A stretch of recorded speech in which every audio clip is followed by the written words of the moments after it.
Mi nuera me echó del ático que yo misma compré en plena noche a 12 de que pero cuando... Aquella noche, el frío no estaba solo en el aire, estaba en las palabras, en la mirada, en la puerta que se cerró sin titubear. Usted estorba, Margaret. Eso dijo Melissa. Y luego, silencio. No gritos, no discusión, solo el clic del cerrojo. Me quedé parada con la llave en la mano, pero ya no era mi llave. Las farolas del pasillo del edificio lanzaban una luz blanca, casi quirúrgica. Ni una sombra que me abrazara, ni un banco donde sentarme, solo el mármol helado bajo mis pies y una pregunta que me explotaba en la cabeza. ¿Cuándo dejé de ser parte de mi propia casa? Yo había comprado ese ático hace 13 años. Era mi retiro soñado después de la muerte de George. Vendí la casa familiar, tomé todos mis ahorros y un préstamo sin decirle a nadie para regalarle a mi hijo y su esposa un lugar digno donde criar a Lisa. Una inversión para todos, me dijeron. Y yo, como siempre, confié. Me dejaron quedarme en una habitación del fondo, una suite, según Andrew. Así estará cerca de nosotros, mamá, dijo aquella vez. Yo sonreí. Pensé que por fin, después de enterrar a mi esposo, me tocaba algo de calma. Pero la calma se fue apagando con los años, como una vela en cuarto sin oxígeno. Todo se fue haciendo más pequeño. Mi espacio, mis decisiones, incluso mis platos favoritos desaparecieron de la despensa. Lo primero que me quitaron fue el mando del televisor. Luego, el control del aire. Después, mi propio correo postal. Y esa tarde, lo último, mi nombre en el buzón. Melissa lo reemplazó por una plaquita nueva. A. Whitmore, M. Whitmore, Lisa. 3 letras menos. 3 mundos cerrados para mí. Pero nunca imaginé que llegaríamos a esto. Eran las 21:38. El termómetro de la entrada marcaba 12 esticápeses. La recepcionista del edificio me miró de reojo. No dijo nada. Tal vez pensó que era una vecina despistada o una vieja loca. Y quizá en ese instante yo también empecé a creerlo. No tenía a dónde ir. No tenía abrigo suficiente. Tenía mi bolso de cuero, el viejo, el que George me regaló en nuestro aniversario 25, y una bufanda que yo misma tejí para Lisa. Caminé hasta la esquina, vi los escaparates con luces navideñas. Las parejas jóvenes tomaban chocolate caliente. Alguien reía dentro de una tienda de vino. Yo no sentía los dedos, ni del cuerpo, ni del alma. ¿Está usted bien, señora?, preguntó una voz desconocida. No supe qué responder. Solo asentí, por reflejo, como cuando era niña y no me dejaban hablar en la mesa. Me senté en un banco de piedra, la bufanda entre mis manos, y ahí me quedé. No por orgullo, ni por miedo, sino porque aún no entendía qué había pasado. ¿Y si fuera usted abandonada a los 12 de con 75 años? ¿A dónde iría? Si en algo se ha visto reflejada en esta historia, le invito a suscribirse y seguir caminando conmigo. Porque fue aquella noche cuando todo empezó a cambiar. Una hora después, levanté la vista. Vi la ventana del salón, mi salón, iluminada. Dentro, las sombras de 3 copas de vino chocaban en un brindis. Brindaban. Por algo. ¿Por qué? Por fin deshacerse de mí. Recordé entonces una escena de hacía años. Lisa tenía 6. Me trajo una tarjeta hecha a mano. Eres mi casita, abuelita. Y ahora, ni siquiera tenía una puerta para tocar. Me abracé, cerré los ojos. Pensé en George, en su voz tranquila. Margaret, cuando te cierren una puerta, no golpees, busca las llaves que guardaste por si acaso. Y ahí lo recordé. La llave. La que escondí hace más de una década, por si algún día me olvidaban. Por si algún día dejaban de quererme. Mi corazón, frío como la noche, comenzó a latir fuerte. Me puse de pie, miré una vez más hacia el penthouse. Y susurré. Si no me dejan entrar, me voy a colar en mi propia historia. Volver al edificio fue como acercarme a un espejo que ya no reconocía.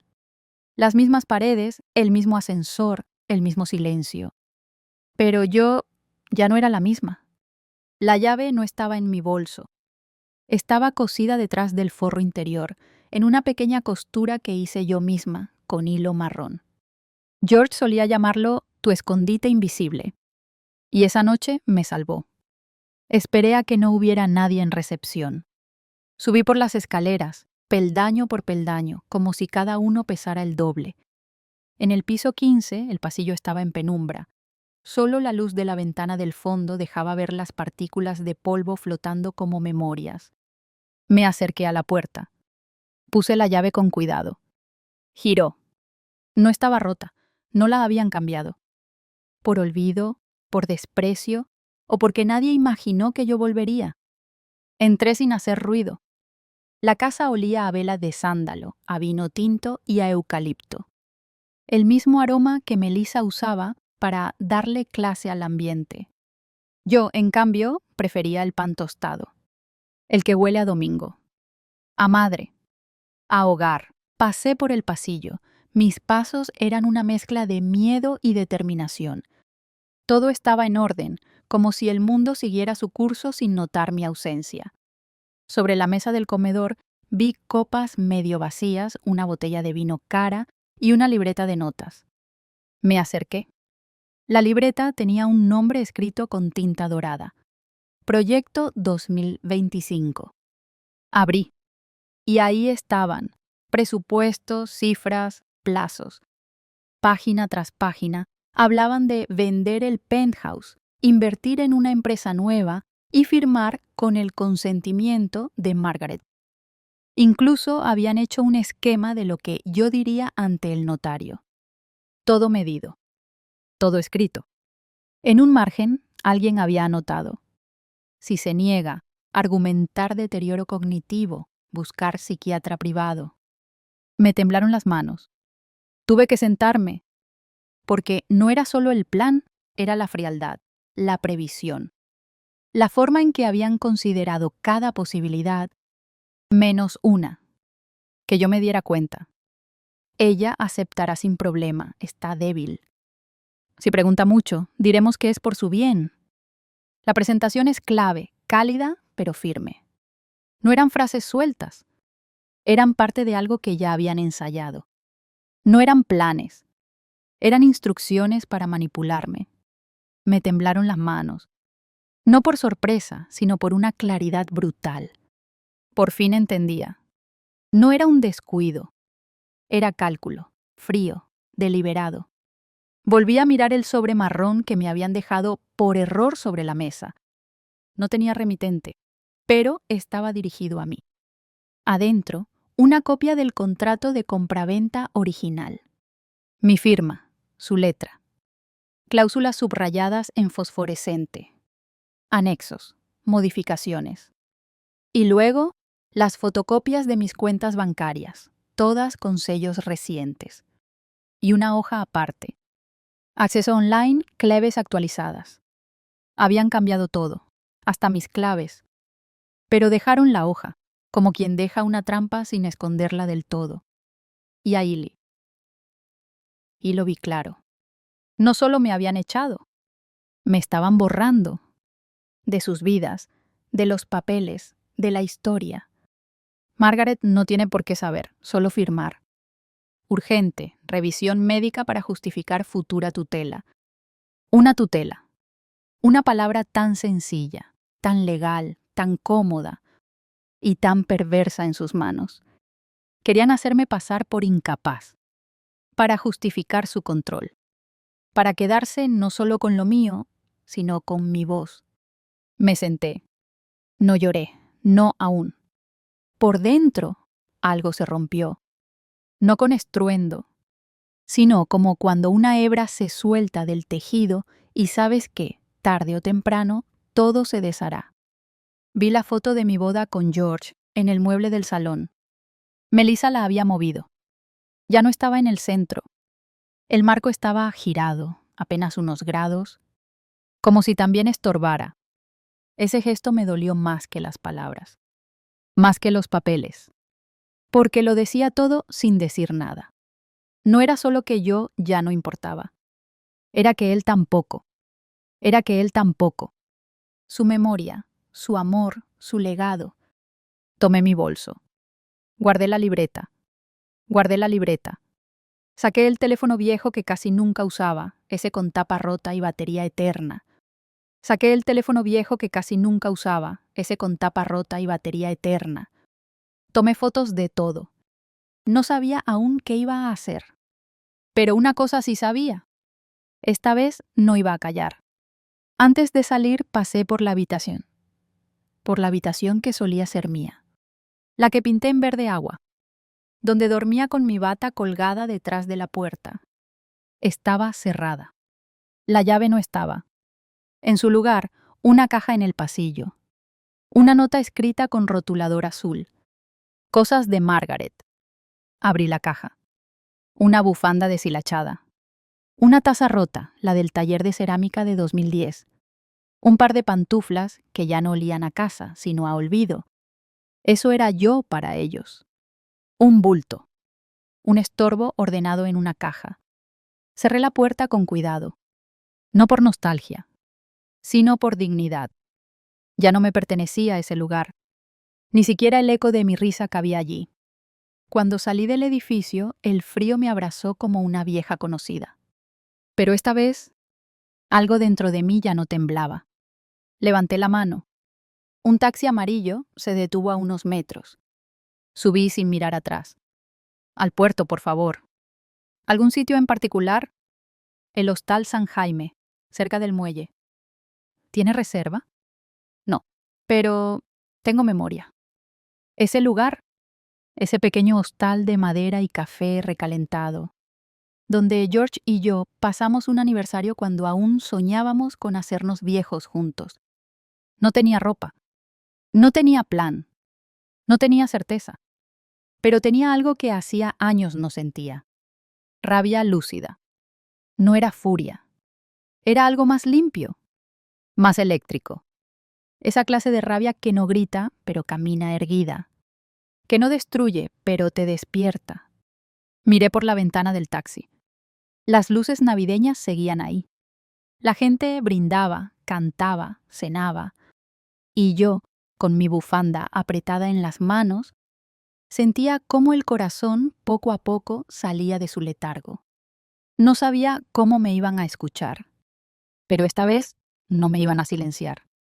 El hostal olía a madera húmeda y a café que llevaba horas esperando.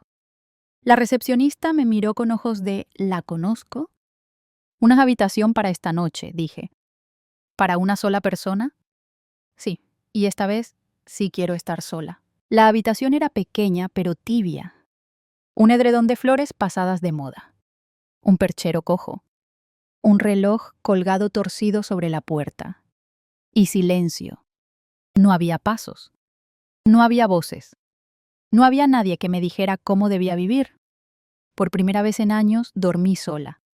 Y tranquila. Desperté a las 7, sin alarma. El cuerpo me dolía, pero no por el colchón. Era otra clase de rigidez. Más antigua. Como si mi alma se hubiese acostumbrado a estar encogida. Me senté en la cama. Abrí el bolso. Saqué la libreta que había tomado la noche anterior. La misma que Melissa usaba para planificar mi transición. No como persona, sino como activo. Como una cifra. Un obstáculo a gestionar. Pasé los dedos por la tapa.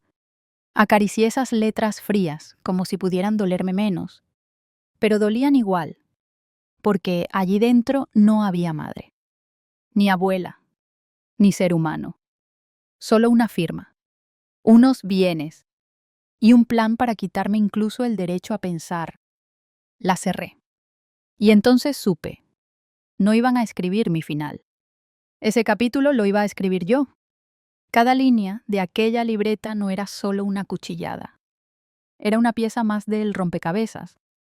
Una hoja que, al caer, revelaba el bosque entero. Tenían la fecha de la firma, martes, 3:05 p.m.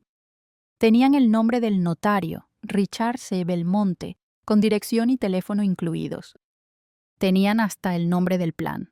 Retiro Rosaura. Rosaura. El nombre de mi madre.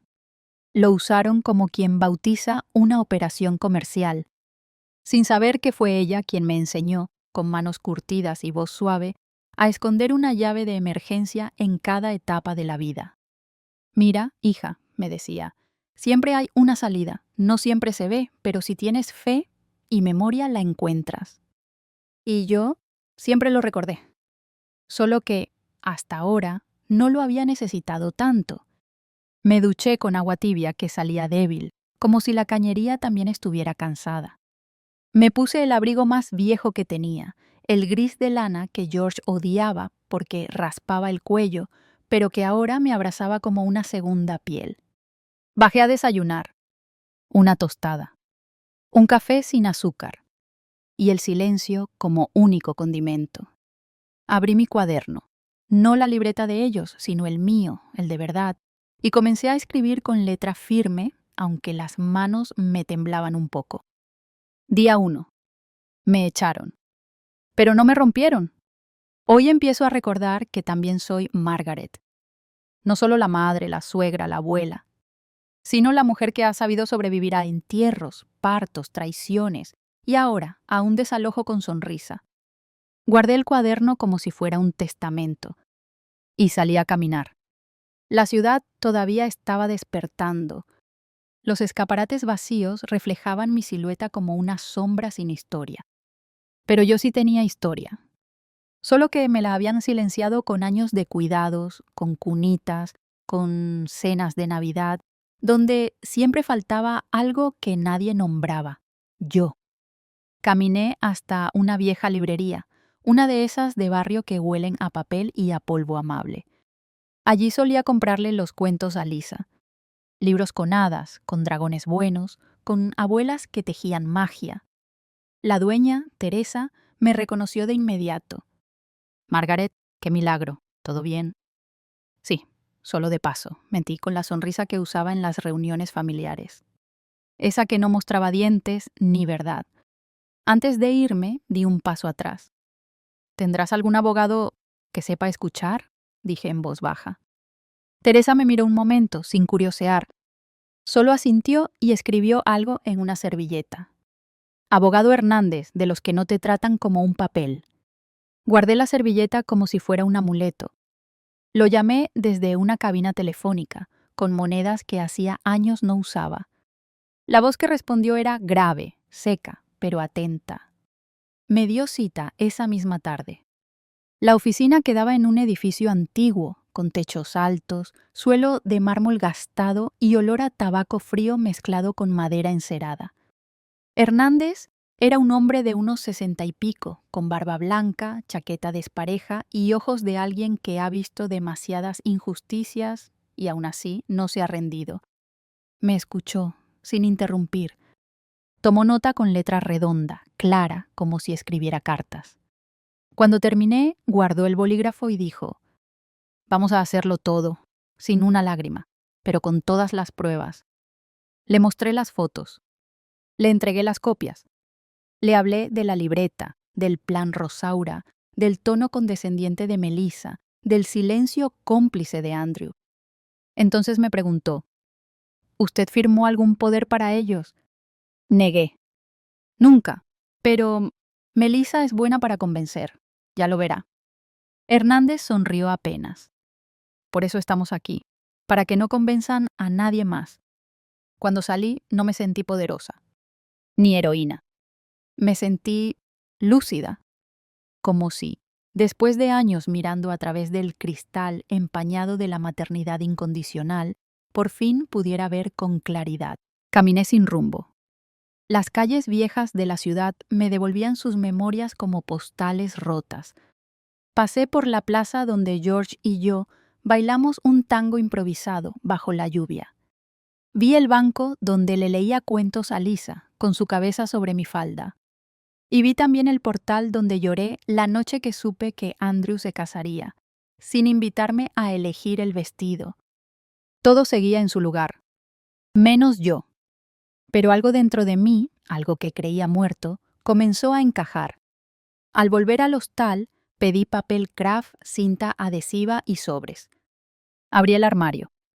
Metí dentro mi cuaderno, las fotos, las copias legales y una carta.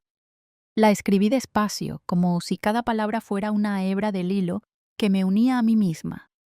Si algo me pasa, esto no se queda en silencio. Mi nombre es Margaret Whitmore. Y no estoy desaparecida, estoy despierta. Sellé el sobre. Se lo entregué a la encargada del hostal. Si no vuelvo en 3 días, envíelo a esta dirección. Ella asintió, no preguntó nada.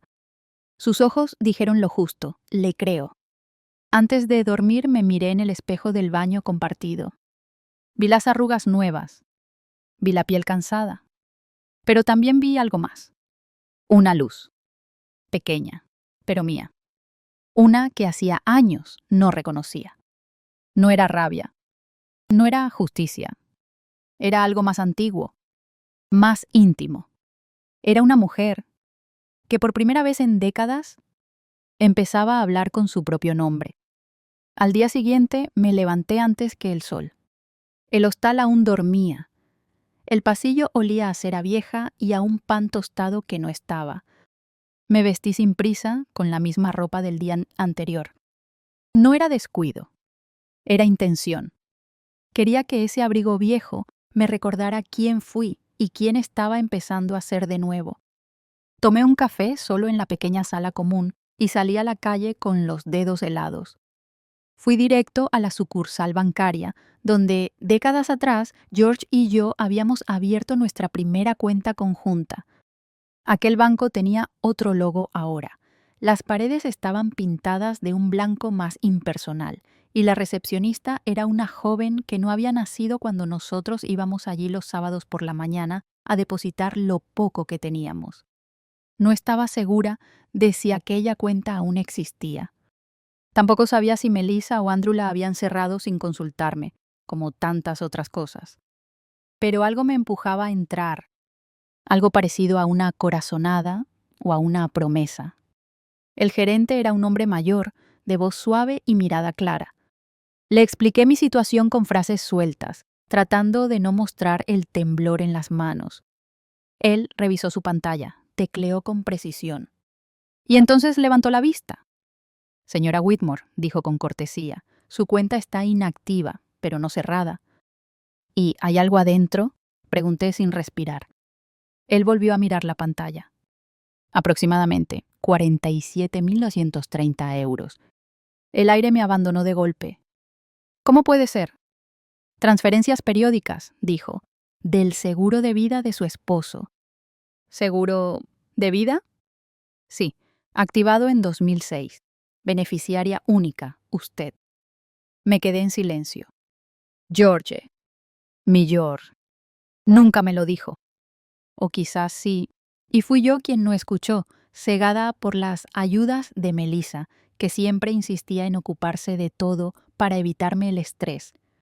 Ahora lo entendía. No me evitaban estrés. Me evitaban saber. Porque una mujer que sabe ya no puede ser manipulada. ¿Puedo retirar todo? Pregunté con un hilo de voz. Sí, pero le recomendamos abrir una cuenta nueva. ¿A nombre de quién? De usted, solo usted. Firmé, esta vez sin miedo, con una letra que no temblaba, sino que volvía a trazar el contorno de mi dignidad. Me entregaron el nuevo talonario. Salí a la calle. El cielo estaba gris, pero dentro de mí algo ardía. Una llama tibia. No era alegría, era presencia. Caminé hasta una cabina telefónica, marqué un número que me había costado años recordar. El de José, el viejo contador de George. Un hombre honesto, reservado, que nunca se dejó impresionar por los lujos de nadie. Margaret, pensé que ya no querías saber de números, me dijo, con esa mezcla de alivio y tristeza que solo se tiene con los viejos conocidos. Nos encontramos en un bar pequeño, con luz tenue y manteles de papel. Pidió vino, yo pedí té. Y le conté todo. No como una víctima, sino como una mujer que, al fin, entendía lo que le habían hecho. Necesito que me ayudes a rastrear todo lo que estaba a mi nombre, y ya no lo está. ¿Tienes pruebas? Tengo algo mejor, le dije y le pasé la libreta de Melissa. José la abrió. Pasó página tras página. Sus cejas se fruncían. Sus labios apretados eran un juicio silencioso. Hasta que habló. Esto no es un plan financiero, es un golpe corporativo. Lo sé, respondí. ¿Y estás dispuesta a hacer ruido? Estoy dispuesta a no seguir tragando silencio. José dejó su copa a un lado. Sonrió por primera vez. Bien, entonces empecemos por los papeles de propiedad. Después iremos por las acciones. ¿Acciones? Repetí. George te dejó participaciones de la empresa. ¿Nunca te lo dijeron? Negué. Sentí una punzada en el pecho. No de sorpresa, sino de traición acumulada. Me dijeron que no era momento de complicarme con temas técnicos. José abrió su libreta de contabilidad como quien abre una caja de herramientas. Entonces vamos a complicarlos nosotros. Esa noche, ya en el hostal, me senté en la cama y abrí la carpeta donde guardaba todo. Extendí las hojas una por una sobre la colcha floreada. El plan de Melissa, con su lenguaje neutro y su crueldad implícita. Las mentiras de Andrew disfrazadas de omisión. La firma del notario. Los balances. Las fechas. Y al final, una hoja con tinta corrida. Temblé al reconocer la letra. Era de George. Margaret, si algún día te sientes sola en la casa que construimos, recuerda que la soledad no es un lugar, es una decisión. No decidas quedarte ahí. Toma el timón. Tú nunca fuiste pasajera. Leí la carta 1, 2, 3 veces. Las lágrimas cayeron sin ruido. No era tristeza. Era un luto antiguo que por fin encontraba salida. Lloré por el amor que sí tuve, por el silencio que permití, por la Margaret que casi desaparece por ser siempre la madre de alguien. Me sequé los ojos. Me levanté. Guardé todo con orden. Como si cada papel fuera un testigo. Un ladrillo en la reconstrucción de mi historia. Faltaban 4 días para la firma ante notario. 4 días para que me cedieran, como si fuera un favor, lo que era mío por derecho. 4 días para que dijeran, gracias por todo, mamá, con sonrisa de tiburón. Pero no. Esta vez no iba a firmar. Iba a presentar. Presentar un dossier completo. Una copia del testamento original. Una lista de bienes ocultos. Un informe pericial. Un nombre claro. Y sobre todo, presentarme a mí misma. No como madre. No como abuela. Sino como la dueña legal y moral de lo que construí con trabajo, amor y años. Mi nombre es Margaret Whitmore. Y esta vez yo elijo cómo termina esta historia. Y entonces, por primera vez, lo vi claro. No se trataba de venganza. Tampoco de recuperar algo que me hubieran quitado a la fuerza. No se trataba de una herencia, ni de una casa, ni siquiera de una cuenta bancaria. Era algo más íntimo. Más esencial. Era simplemente dejar de perderme. Durante años me enseñaron a no mirar demasiado, a firmar sin leer, a confiar, porque eso hacen las madres que aman bien. Y así, entre recetas de sopa, dibujos de nietos y cumpleaños, donde siempre faltaba una silla para mí, fui desapareciendo. Siempre me dijeron que con los años la mente se vuelve frágil, que una empieza a olvidar fechas, nombres, números, que la memoria se vuelve un cuarto oscuro y húmedo, donde nada florece. Pero no, lo que se borra no es el pasado. Lo que se borra es el dolor que otros no quieren que recordemos. Lo que se borra es lo que ellos borran por nosotros, con una sonrisa en la cara y una firma prestada. Yo no olvidé. Recordé todo. Y esa fue mi mejor defensa. Faltaban 3 días para la firma. La supuesta entrega simbólica de lo que, irónicamente, ya era mío. Me encontré con el abogado Hernández en un pequeño café frente al Palacio de Justicia. El lugar olía a bizcochos de almendra y a documentos mojados. Las sillas eran incómodas, pero su voz, no. Tengo buenas noticias, me dijo. con esa serenidad que solo tienen los que ya han visto muchos naufragios. ¿Qué significa buenas a esta altura?, respondí con una media sonrisa. El juez aceptó la medida cautelar. ¿Y eso? Que no pueden vender ni transferir nada hasta que todo se revise. Ni una silla, ni una acción, ni un metro cuadrado. ¿Y si intentan presionar al notario? Entonces será él quien enfrente cargos por omisión. Y le aseguro, señora Whitmore, que ningún notario decente arriesga su carrera por una firma familiar. Abrí mi bolso y le pasé una hoja escrita a mano, con letra lenta pero clara. Era una lista. De fechas, de lugares y de cafés fríos. ¿Qué es esto?, preguntó con cautela. Cada vez que Melissa me hizo firmar solo un papel de rutina. Cada vez que me decía que no me preocupara. Cada vez que me hablaba encima, rápido, con esa voz suave que en realidad gritaba, «No preguntes». «¿Y recuerda todas?», insistió él. Cada firma, cada bolígrafo, cada vez que me ofrecieron una taza de té mal hecho para distraerme. Él leyó, en silencio, y luego levantó la vista. Con esto tenemos cómo demostrar abuso de confianza. Del libro. No dije nada. Solo lo miré. Como quien mira a alguien que, por fin, la ve como persona. No como una señora mayor. No como la pobre madre. Sino como una mujer capaz de recordar y de resistir. Esa tarde decidí hacer algo sola. Fui al centro de registro de propiedades.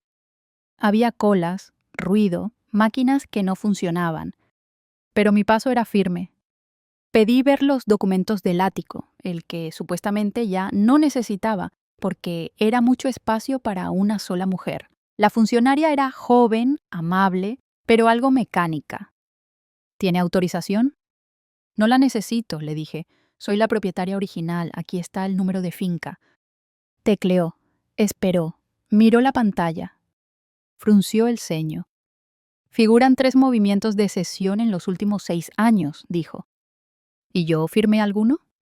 Según esto, sí. Pero... Las firmas no coinciden del todo, mire. Me mostró 2 documentos. Mi nombre estaba allí. ¿Mi firma también? ¿O algo que la imitaba? Pero yo lo vi, lo supe. La G no era mía. El trazo final no era mío. La inclinación de las letras tenía una arrogancia que nunca tuve al escribir. Alguien había imitado mi firma. Falsificado. Sentí una mezcla de rabia y vergüenza, como si alguien hubiera entrado en mi casa, en mi cuerpo, en mi nombre, y lo hubiera usado sin permiso. Pedí copias oficiales, pagué en efectivo. Guardé todo en una carpeta azul que parecía pesar más que mi bolso entero. Salí del edificio y me apoyé contra una pared. Las piernas me temblaban. Pero no me caí, porque por primera vez en años, sentía que estaba en el centro de mi propia historia. Fui luego a la oficina del seguro, la que manejaba la póliza de vida de George. La recepcionista me miró, dudó y luego sonrió. «Usted es la esposa de don George». «Viuda, hace 10 años», corregí con suavidad. Ella buscó en el sistema. «Él dejó instrucciones claras. Toda la cobertura era para usted. ¿Y si alguien más cobró algo?» Solo se pudo hacer con poder notarial. ¿Y hubo alguno? Sí, firmado en 2019. Me quedé en silencio. Ese año estuve en cama por una neumonía. Ese año Melissa me llevaba el té cada mañana, me peinaba el cabello, me decía que me veía más guapa con menos preocupaciones. Ese año me dijo, «Solo firme aquí, Margaret, es por su salud». Pedí una copia del poder. Lo imprimieron. Y ahí estaba. La fecha. La firma. Y la trampa. 28 de abril de 2019. El día después del cumpleaños de Lisa. El día que no me invitaron porque el restaurante no era para mayores. El día que me dejaron sola con una tarta de yogur y 2 velas encendidas, mientras ellos celebraban la juventud en otro sitio. Salí de la oficina. El cielo estaba encapotado. El aire olía a óxido y a cosas que se están por romper. Las piernas me temblaban, pero el alma estaba más firme que nunca, porque esta vez no me estaban robando una firma, me estaban devolviendo una voz. Esa noche, en el hostal, el teléfono sonó. La lámpara del velador parpadeaba con una luz amarilla cansada. Respondí sin pensarlo demasiado. Era Hernández. «Mañana hay reunión con el notario. ¿Va a asistir?», preguntó. Su tono era neutral, pero yo ya reconocía en su voz una leve tensión contenida. «Sí», respondí sin dudar, «pero llegaré después de ellos». «¿Por qué?». «Porque quiero verles la cara. Cuando se den cuenta de que esta vez no estoy sola. Estoy con la verdad». Hubo un silencio breve, de esos que dicen más que cualquier frase. Y entonces, con una voz más baja, casi cómplice, él murmuró: «Entonces, que empiece el baile». Al día siguiente me vestí con calma. No con elegancia, sino con intención. Pantalones oscuros, blusa azul marino. Y mi abrigo de lana gris, el mismo con el que entré al banco. Ese que ya no raspaba el cuello, ahora me daba fuerza. Llegué al edificio de cristal 15 minutos tarde. A propósito, había practicado el paso, el gesto, incluso el momento exacto en que abriría la puerta. La recepcionista me miró con algo de lástima. No sabía lo que estaba a punto de presenciar. Subí en el ascensor. El número 6 parpadeaba lento. Respiré hondo. La sala de reuniones era amplia, luminosa, con grandes ventanales que daban al centro de la ciudad. El mundo seguía girando ahí fuera. Pero dentro de esa sala, el tiempo estaba a punto de detenerse. Cuando entré los vi. Melissa, con una chaqueta color crema y esa sonrisa que reservaba para los banqueros. Andrew, con el ceño fruncido y una carpeta negra. El notario Richard, con gafas demasiado limpias y una pluma Montblanc entre los dedos. Todos se giraron al mismo tiempo, como si vieran a un fantasma, como si no esperaran que yo aún supiera llegar sola. Melissa se levantó. «Mamá, no sabíamos si vendrías». Nos preocupamos. Mentira. Nadie llamó. Nadie escribió. Nadie preguntó en el hostal. Esa frase no era preocupación, era nerviosismo disfrazado. Me senté, con calma, sin quitarme el abrigo. Saqué la carpeta azul de mi bolso. La coloqué sobre la mesa. No la abrí aún. ¿Empezamos? El notario carraspeó, incómodo. «Estamos aquí para la firma de cesión parcial del inmueble a nombre de la empresa familiar». «Un momento», interrumpí sin levantar la voz. «Antes de firmar, quisiera leer algo». Melissa abrió la boca, pero Andrew le tocó el brazo con firmeza. «Déjale hablar», murmuró. Ese tono ya no era protector. Era pánico disfrazado de cortesía. Saqué la primera hoja. La deslicé suavemente sobre la mesa. Esta es una copia del contrato original de compra del ático, firmado por mí hace 13 años. Financiado con mis ahorros y un préstamo personal. Aquí están las transferencias, los comprobantes, las fechas. Silencio. Aquí, continué, está la copia del seguro de vida de mi esposo, el cual, según la compañía, fue cobrado parcialmente en 2019. Mediante un poder notarial firmado el día que yo estaba bajo tratamiento con antibióticos. Miré al notario. ¿Quiere ver las fechas médicas? Richard bajó la vista. Tragó saliva. No dijo nada. Melissa sonrió, nerviosa. Ese tipo de sonrisa que usaba con las vecinas para evitar chismes. «Eso fue un malentendido, mamá. Nadie quiso hacerte daño». «No he terminado». Saqué otra hoja. La tercera. Aquí están las copias de las sesiones registradas en los últimos años. 3 movimientos. 3 firmas. Supuestamente mías. Me incliné ligeramente hacia la luz. Pero según el registro, ninguna coincide con mi trazo habitual. Y aquí abrí una carpeta pequeña. Tengo mi firma registrada oficialmente desde 2005. Andrew empezó a sudar. Se quitó la chaqueta. No dijo nada. También traigo una lista detallada, continué, de todas las veces que me pidieron firmar un simple papel de rutina. Cada vez que me ofrecieron té con miel. Cada vez que me hablaron lento, con voz de terciopelo mientras me escondían el verdadero contenido. Cada vez que me convirtieron en espectadora de mi propia vida. Me volví hacia el notario. Y por último, señor Richard, le informo que este caso ha sido entregado formalmente a un abogado, el cual ya presentó una medida cautelar aprobada por el juez. Cualquier intento de continuar con esta firma, sin mi consentimiento real, será considerado un acto ilegal. Un silencio espeso cubrió la sala. Melissa cambió de tono.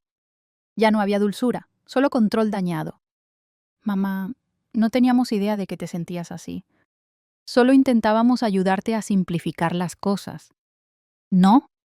Ustedes intentaban simplificarme a mí, quitarme voz, reducirme a una firma, a una señora mayor que ya no se entera. Andrew levantó la vista. Tenía los ojos vidriosos. Perdón, mamá, susurró.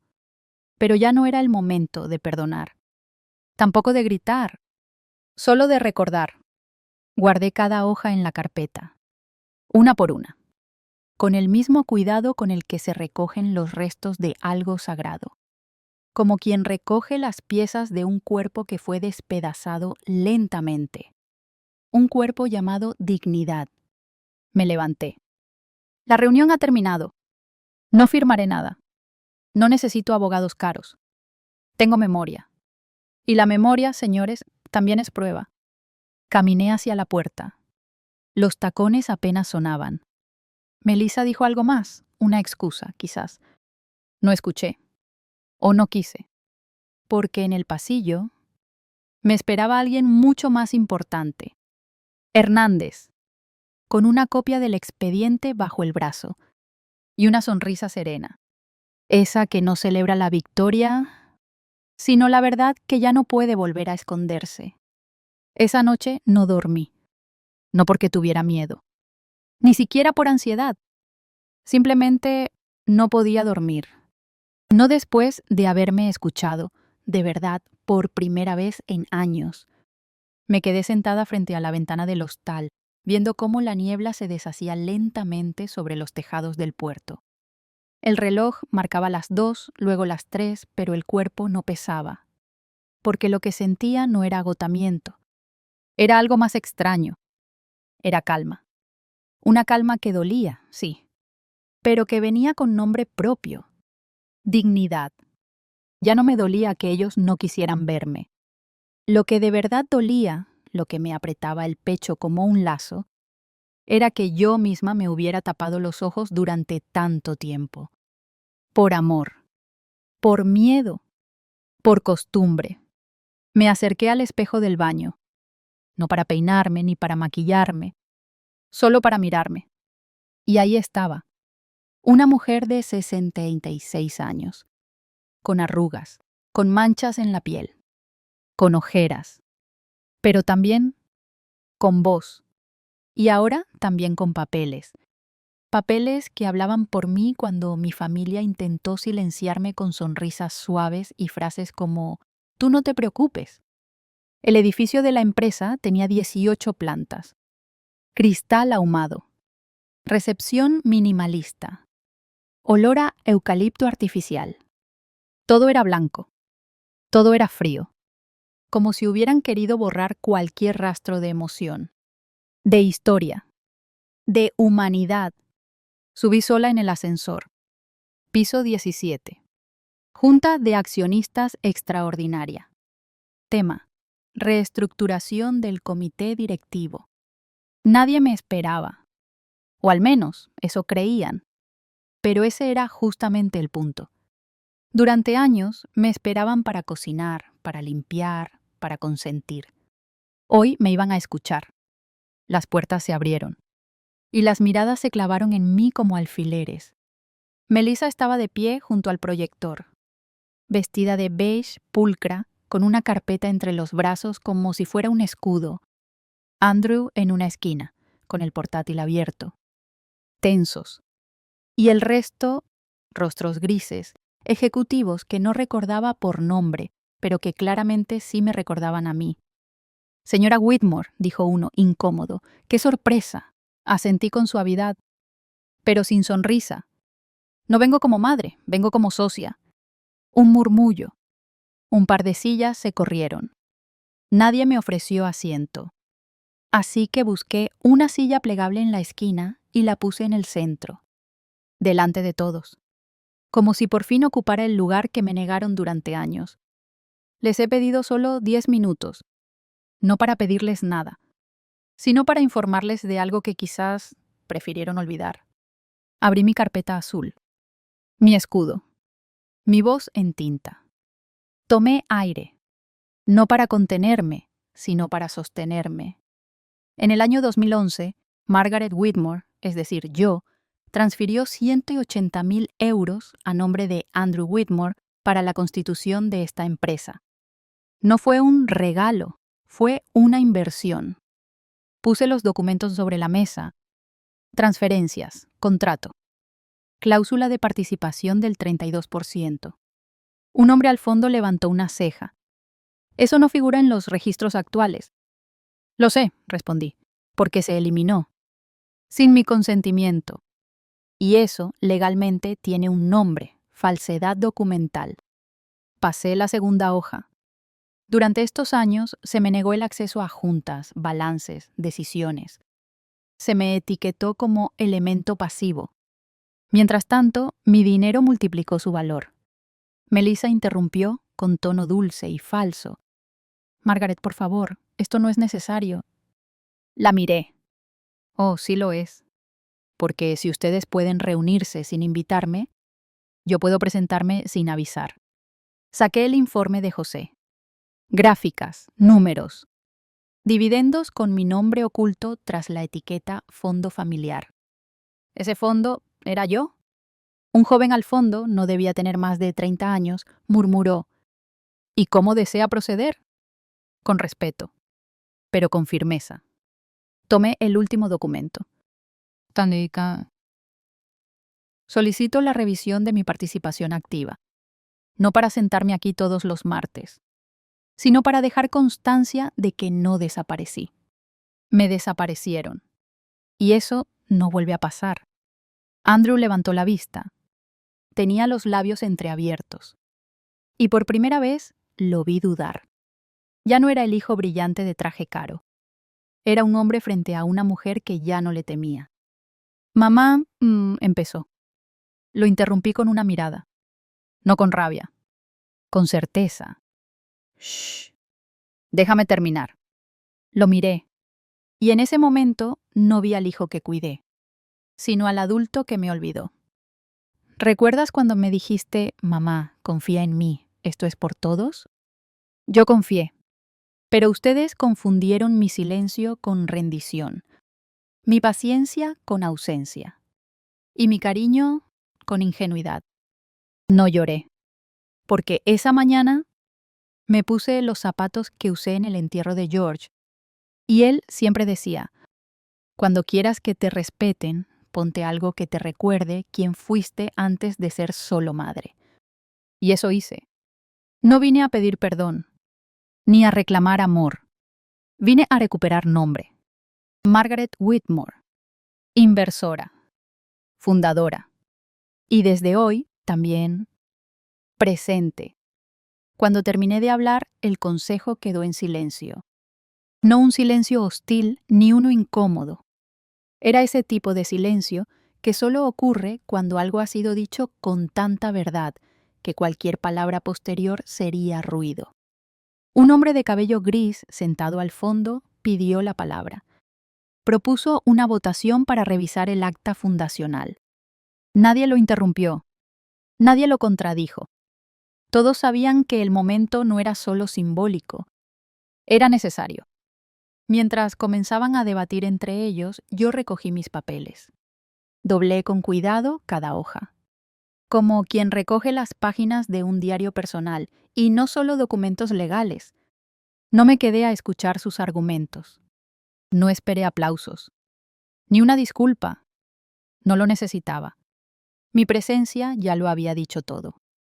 Me levanté y caminé hacia la puerta con la espalda recta, no con arrogancia, sino con memoria. Al cruzar el umbral, escuché una frase, dicha apenas en un susurro por uno de los socios.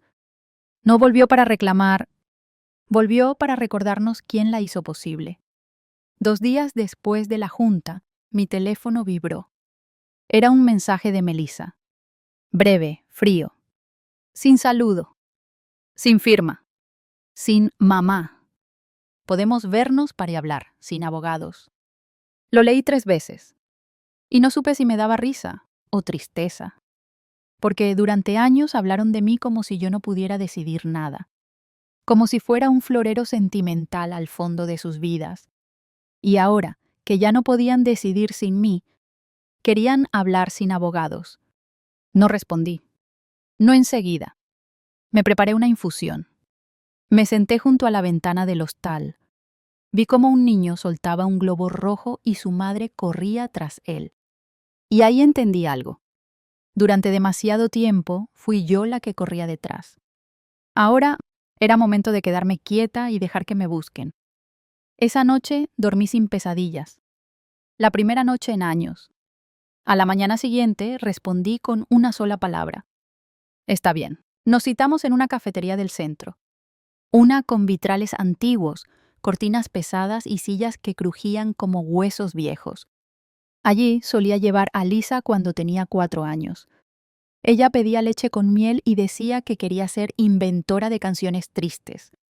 Yo siempre reía. Ahora me preguntaba si aquella frase no era una forma precoz de decir, ya siento cosas que nadie me enseña a nombrar. Llegué 5 minutos tarde, a propósito. Melissa ya estaba. Andrew también. Ambos vestidos con una pulcritud que dolía. Colores neutros, telas caras. Demasiado correctos. Demasiado vacíos. Me saludaron con un beso al aire. Yo simplemente asentí y me senté. Sin adornos. Sin sonrisas. Abrí mi cuaderno. Anoté la fecha. La hora. Como si fuera una testigo más que una madre. Y eso en parte era cierto. Melissa comenzó. Gracias por venir. No contesté. Tomé mi lápiz y dibujé un punto. Pequeño. Negro. Como una marca de inicio. Andrew tomó la palabra. Queríamos aclarar las cosas. Quizás se malinterpretaron intenciones. Levanté la cabeza. Los miré por primera vez, no como madre, sino como mujer que ya no se achica ante el dolor. Claro, interrumpí con un tono más afilado que lo habitual. Se malinterpretó que me escondieran documentos, que usaran mi firma sin permiso, que me sacaran de mi casa en invierno. Un verdadero malentendido. El silencio cayó sobre la mesa como un vaso roto. Melissa bajó la vista. Andrew se acomodó la corbata. Sus gestos eran de quienes han sido descubiertos, pero aún no saben cómo disculparse sin perder terreno. No vinimos a discutir, dijo ella, ahora en voz más baja. Vinimos porque nos importas. No me digas eso, Melissa. No con esa voz. No después de tanto. Ella me miró, con los ojos brillosos por primera vez, como si el corazón que había mantenido congelado durante años se hubiese rajado un poco. ¿Qué quieres entonces?, preguntó Andrew. No respondí enseguida. Me tomé el tiempo de mirar el azúcar sin disolver en mi café. La cucharita tembló entre mis dedos, pero no por nervios. Era el temblor de la verdad que ya no se esconde. Quiero 2 cosas, claras. La primera, no quiero volver a ser invisible. Si me llaman madre, que sea con respeto. No como excusa para manipular. No como figura decorativa para limpiar la culpa de ustedes. Melissa asintió. No discutió.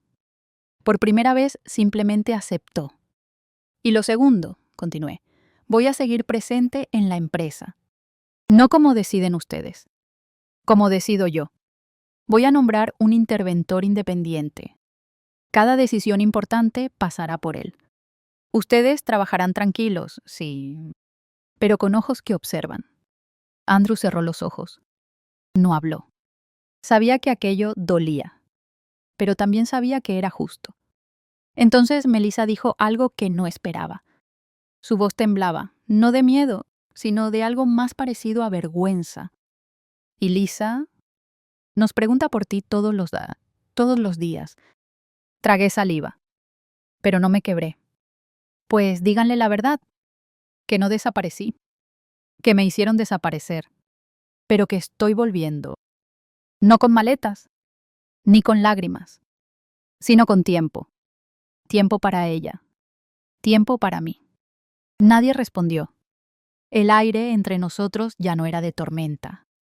Era de restos de naufragio, donde ya no se trata de rescatar lo que se perdió, sino de aprender a flotar con lo que queda. Me levanté, pagué mi café, me puse el abrigo y salí, no como quien se va, sino como quien por fin se queda consigo misma. Y antes de irme, les dije, no los odio, pero ya no voy a disculpar su egoísmo con la palabra familia. La familia no debe doler todos los días, y yo ya no tengo días para desperdiciar. Salí a la calle. El frío seguía siendo de invierno, pero esta vez no me caló tan hondo, porque dentro algo se había encendido. La memoria, la dignidad y las ganas de volver a empezar. Pero esta vez como Margaret, no como mamá, no como la abuela callada, como yo. El día que volvió a sonar el timbre en mi corazón fue una mañana de enero. No fue una llamada, no fue una carta, fue una voz pequeña al otro lado del parque que gritó, «Abuela». Y entonces la vi, Lisa, mi nieta, con el pelo más largo, con gafas nuevas, con la misma sonrisa que tenía cuando aprendía hasta atarse los cordones. Corría hacia mí con una mochila más grande que su cuerpo y unos ojos brillando como faroles. Pensé que te habías ido para siempre. Me abrazó, me envolvió los brazos como cuando era pequeña y decía que mis abrigos eran nubes calientes. Yo no pude decir nada, solo sentí que el cuerpo me temblaba, pero no por frío, sino porque algo dentro de mí había vuelto a su sitio. Nos sentamos en un banco. Tenía las mejillas rojas, las manos frías y las preguntas listas.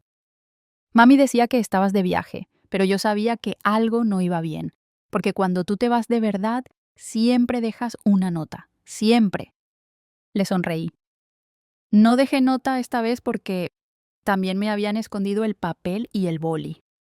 Lisa se quedó en silencio. Pero ya volviste, ¿no? ¿Vas a quedarte? Tomé su mano. No voy a irme otra vez sin llevarte conmigo, a donde sea. Me miró seria.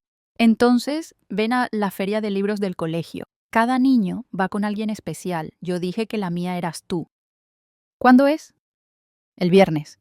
Puedes venir aunque mami diga que no, porque ya tengo 8 años y sé lo que quiero. La abracé, con una mezcla de orgullo y tristeza, porque esa niña había aprendido a resistir demasiado pronto. El viernes fui a su colegio con el corazón latiendo como tambor. No sabía si Melissa estaría allí, si me echarían, si alguien diría algo. Pero no importaba, porque Lisa estaba en la entrada, con un cartel hecho a mano que decía, «Mi persona especial, Margaret», con letra torpe, con brillantina mal pegada, con corazones desiguales. «¿Te gusta?», preguntó. «Es lo más bonito que me han regalado en años». Pasamos el día entre cuentos, niños disfrazados, maestras con cara de cansancio y olor a tinta. Y por la tarde, cuando todos se fueron, Lisa sacó un cuaderno. «Estoy escribiendo una historia». «Qué bien. ¿Sobre qué trata?» «De una señora que la gente cree que está dormida, pero en verdad está escuchándolo todo. Y un día se levanta y cambia el mundo». La miré. Se me llenaron los ojos. «¿Y cómo se llama la señora?» «Se llama como tú, pero en secreto». La abracé otra vez y le prometí, con el alma, «Voy a leerte esa historia cada noche hasta que la termines». Porque sí, yo había perdido mucho. Pero también había vuelto a encontrar lo único que de verdad me importaba. Esa noche, después de la feria de libros, Lisa me pidió acompañarme al hostal. Le dije que no podía quedarse, que su madre se preocuparía, pero ella insistió. Mami no se preocupa, solo se enoja cuando algo no sale como quiere. Y entonces la vi, la misma frase que yo misma dije a los 10 años sobre mi madre. El mismo tono, el mismo dolor quieto. Le acaricié el cabello. No puedes dormir aquí hoy, pero mañana vamos a hacer algo juntas, y no es un secreto, vas a poder contarlo si quieres. Sus ojos se iluminaron. ¿Un paseo? Negué con la cabeza y sonreí. Una promesa, pero primero, acompáñame a dejarte en casa. El trayecto hasta su casa fue silencioso. Lisa se agarraba a mi brazo como si tuviera miedo de que me desvaneciera otra vez.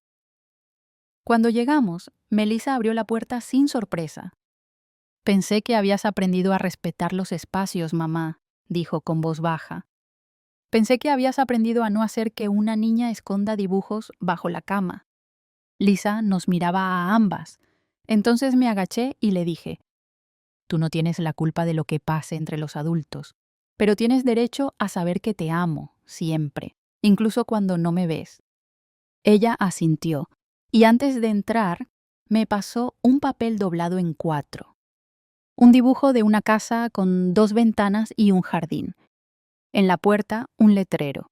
Aquí vive la abuela que escucha. Esa noche no dormí. Miré el techo del hostal durante horas. Pensaba en esa frase, la abuela que escucha. Nadie me había llamado así. Tantos años siendo la que cocina, la que paga, la que cuida, pero nadie había visto que también sabía escuchar. Y entonces supe lo que tenía que hacer. No era volver a casa, no era recuperar lo perdido, era abrir un nuevo lugar.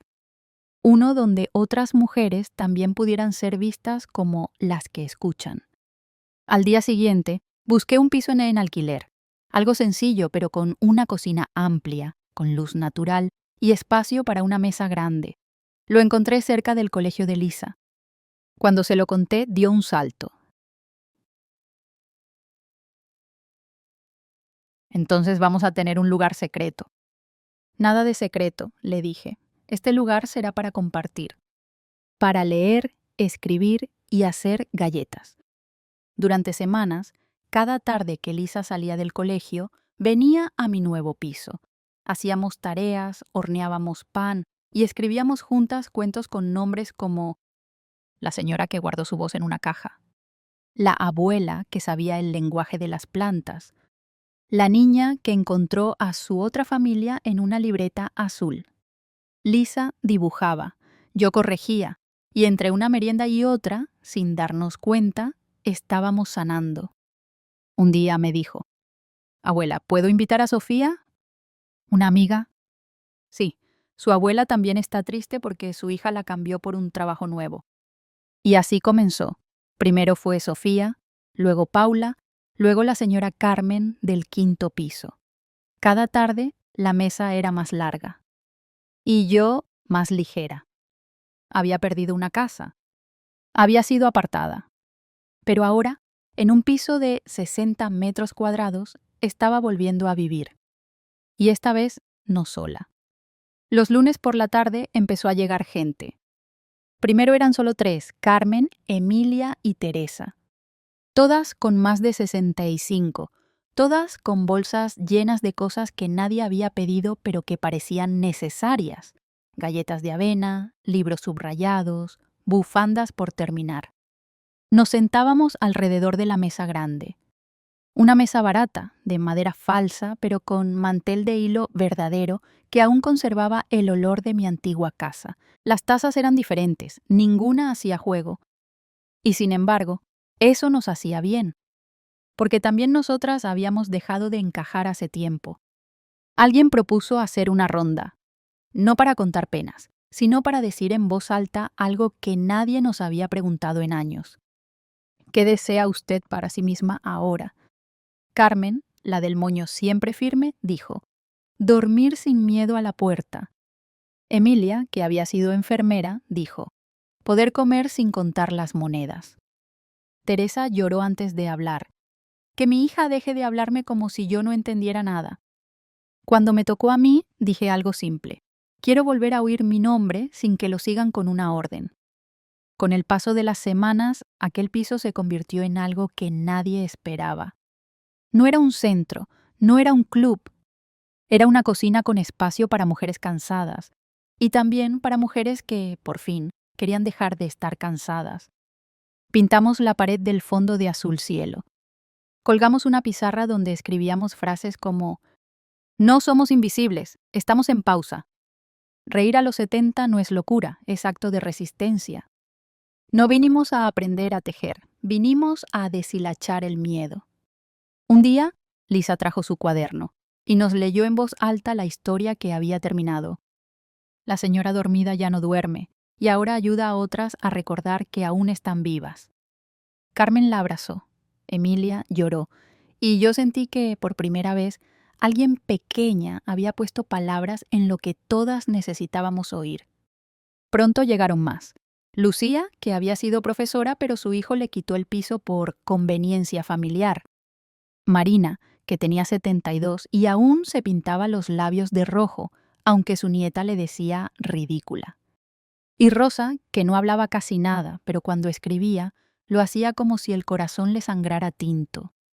Cada una trajo su historia, y entre té y pan con aceite comenzamos a pensar que no éramos restos, ni cargas, ni etapas pasadas.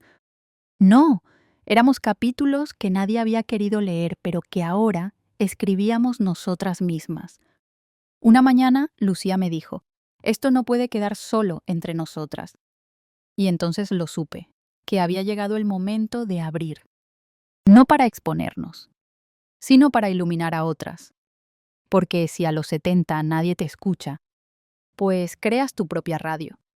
Y si nadie quiere leer tus historias, las grabas en voz alta para las que vienen después. Y si nadie cree en ti, tú creas el lugar donde por fin puedas creértelo. Lucía tenía razón. No podíamos quedarnos encerradas en ese piso de barrio, por cómodo que fuera. Había algo que quería salir, una voz colectiva, una urgencia callada durante décadas. Así que propusimos grabar, no con cámaras ni maquillajes, con un teléfono viejo y buena luz de ventana. La primera en hablar fue Teresa. Me llamo Teresa, tengo 74 años, y durante 40 creí que amar era callar. Hoy quiero decir que también tengo derecho a hablar. Luego Carmen. Me hice cargo de todos, hoy quiero que alguien me pregunte si necesito algo yo. Grabamos 20 testimonios en una semana, subimos uno por día a una cuenta llamada Aún estamos aquí. Al principio teníamos 3 seguidoras, a la semana 800, al mes más de 2.000 mujeres mayores comentaban. Pensé que era la única. Gracias por ponerle voz a mi silencio. Quiero unirme aunque sea desde lejos. Entonces empezó a pasar algo que no esperábamos. Nos buscaban para entrevistas.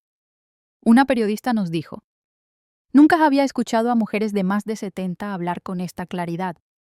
Le respondí sin pensar: no es claridad nueva, es la misma de siempre, pero ustedes recién ahora la están escuchando.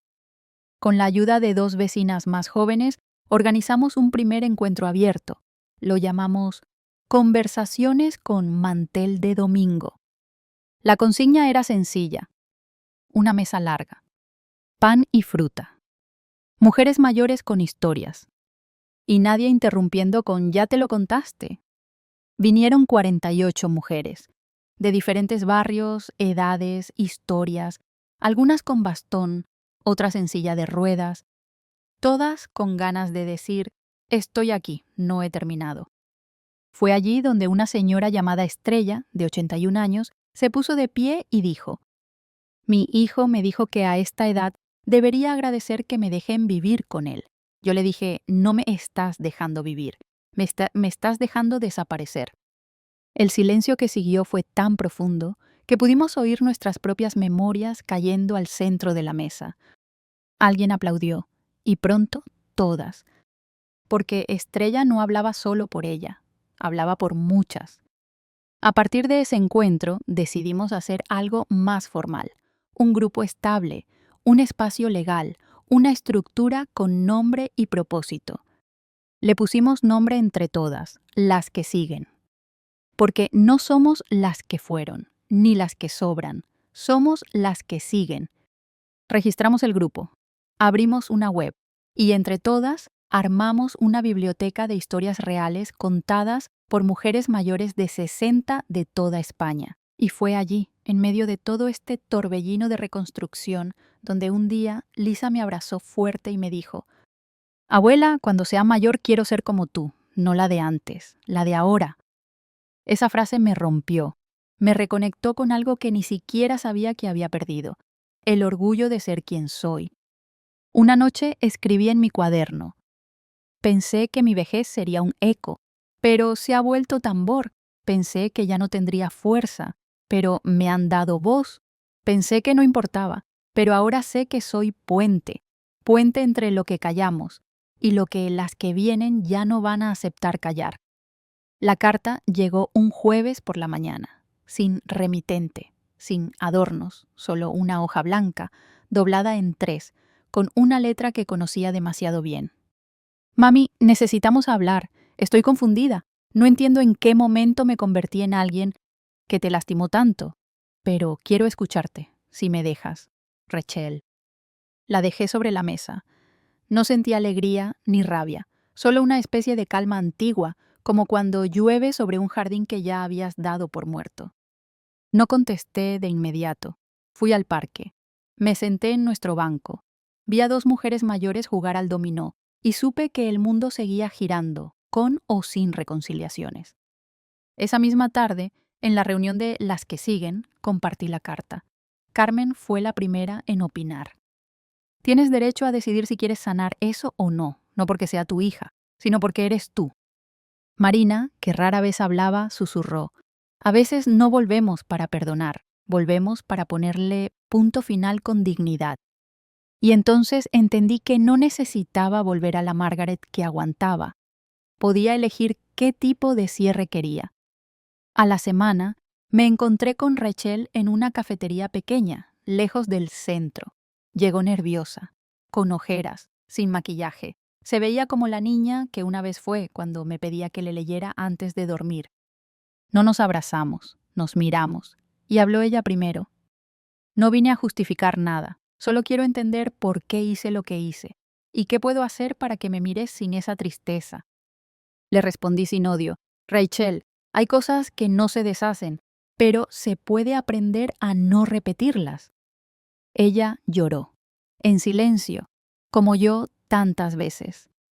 No hubo perdón rápido.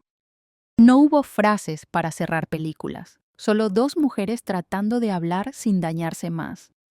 Y eso, en mi edad, ya era suficiente milagro. Meses después, Rachel vino a una reunión abierta de las que siguen, no como hija, como oyente. Tomó notas, pidió leer algo en voz alta y al terminar dijo: quiero pedir perdón a las mujeres a las que ignoré, minimicé o infantilicé, incluida mi madre. Hubo silencio. Luego, Carmen se levantó y le dijo: no necesitamos perdón, necesitamos compromiso. Rachel asintió y se quedó toda la tarde, lavando tazas, ordenando sillas. Mientras tanto, el grupo creció. Nos invitaron a ferias, a universidades, incluso a dar charlas en escuelas secundarias sobre envejecimiento con dignidad. Lisa, con solo 9 años, dibujó nuestro logo. Una mujer con el pelo recogido, alzando una taza de té como si fuera una antorcha. Lo imprimimos en bolsas de tela, en cuadernos, en postales, y cada vez que una mujer mayor nos escribía desde Zaragoza, Sevilla o Vigo, les enviábamos una con una nota. Aún estás aquí, y seguimos contigo. Un periodista me preguntó una vez: señora Margaret, ¿usted se considera activista? Pensé en las muchas veces que callé por miedo a molestar, en las comidas frías, en los silencios tragados, y respondí: no, me considero mujer, y eso, a mi edad, ya es un acto político. Un día, al cerrar la puerta del centro, me quedé sola en la cocina. Lisa me había dejado una nota. Abuela, gracias por enseñarme que crecer no es volverse invisible, sino más valiente. La leí 3 veces, Y entendí que yo no había sido echada de mi historia, solo había tardado en reclamar la pluma. La inauguración oficial del local nuevo fue un sábado de primavera. No teníamos grandes lujos, sillas prestadas, una mesa larga hecha con puertas recicladas, plantas donadas por una señora del mercado. Pero había algo que no podía comprarse, la dignidad recuperada. Una a una fuimos llegando, no como usuarias, sino como fundadoras. Y en la entrada, un cartel pintado a mano decía: no somos menos porque envejecimos, somos más porque seguimos aquí.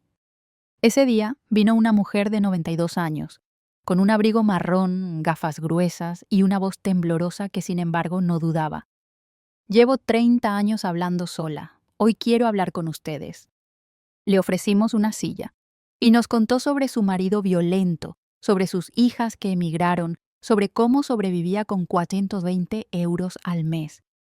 Cuando terminó, se hizo el silencio. Y entonces, Lucía se levantó, tomó su mano y le dijo: ya no estás sola, no otra vez. Aquel centro, que comenzó como un salón con infusiones, se convirtió en algo inesperado. Asesorías legales para mujeres mayores, talleres de escritura de memorias, clases de tecnología para recuperar el contacto con nietos y hasta encuentros intergeneracionales con adolescentes. Un día, una chica de 17 años dijo: nunca había escuchado a una señora mayor contar cosas tan fuertes. Pensé que eran todas como mi abuela, calladas. Marina respondió: no es que no tengamos historias, es que nadie nos había preguntado. Con el tiempo, recibimos una subvención pequeña. Contratamos a una trabajadora social. Hicimos un convenio con un hospital para ofrecer acompañamiento a mujeres mayores internadas sin familia. Y en cada reunión mensual cerrábamos con una frase que rotaba entre nosotras. Hoy no vine a pedir permiso, vine a recordarme que aún puedo elegir. Lisa seguía siendo mi sombra luminosa, cada vez más alta, más curiosa, más valiente. Un día me dijo: abuela, ¿tú también tuviste miedo a crecer? Le respondí: mucho, hasta que entendí que crecer no era dejar de tener miedo, era aprender a no vivir bajo él. En el aniversario del centro hicimos una exposición, 70 historias, 70 mujeres, 70 batallas ganadas sin guerra. El ayuntamiento envió a una concejala, salimos en el periódico local. Una televisión vino a grabar, pero lo más importante fue esto. Carmen trajo a su hermana, con la que no hablaba hace 10 años. Teresa recibió una carta de su nieta, y yo recibí algo que no había pedido. Un sobre. Dentro, una hoja escrita por Andrew, mi hijo, a quien había dejado de esperar. Mami, si aún me queda un lugar en tu vida, quiero ganármelo, no exigirlo. Estoy dispuesto a empezar desde donde tú digas. Esa noche me senté sola en la terraza del centro. El cielo estaba lleno de estrellas. Y comprendí algo. Yo ya no esperaba milagros. Tampoco venganza. Lo que había encontrado era otra cosa, una forma de existir que no necesitaba ser aprobada. Y eso era libertad. El lunes siguiente abrimos con normalidad. Lisa puso su cartel de bienvenida. Bienvenida, nueva semana, las que siguen, seguimos. Y yo, por primera vez en mucho tiempo, me miré en el espejo de la entrada y dije: así está bien, no como antes, ni como soñé, sino como nunca me atreví a imaginar. Porque esta vez no me fui para rendirme, me fui para encontrar la fuerza que me habían hecho creer que había perdido. Y sí, he vuelto, con nombre, con historia, con voz. Hubo un tiempo en que pensé que, a mi edad, solo me quedaba desaparecer en silencio. Pero fue precisamente cuando me echaron a la calle, con frío en los huesos y en el alma, que comencé a vivir de verdad. Ya no como la madre que aguanta, sino como una mujer con nombre, con voz y con derecho a elegir. No he recuperado el pasado. He construido un presente que antes ni me atrevía a imaginar. Si esta historia ha tocado algo dentro de usted, le invito a dejar un comentario. Siempre leo, siempre escucho. ¿Qué parte le ha resonado más? ¿Y qué historia le gustaría escuchar después? Y si se ha sentido reflejada en algún rincón de este camino, suscríbase al canal, porque nosotras, las que aún estamos aquí, todavía tenemos mucho que contar. Esta es una historia ficticia que no pretende ofender ni atacar a nadie. Fue creada únicamente para transmitir una lección significativa a los espectadores, y todos los nombres de los personajes son completamente ficticios.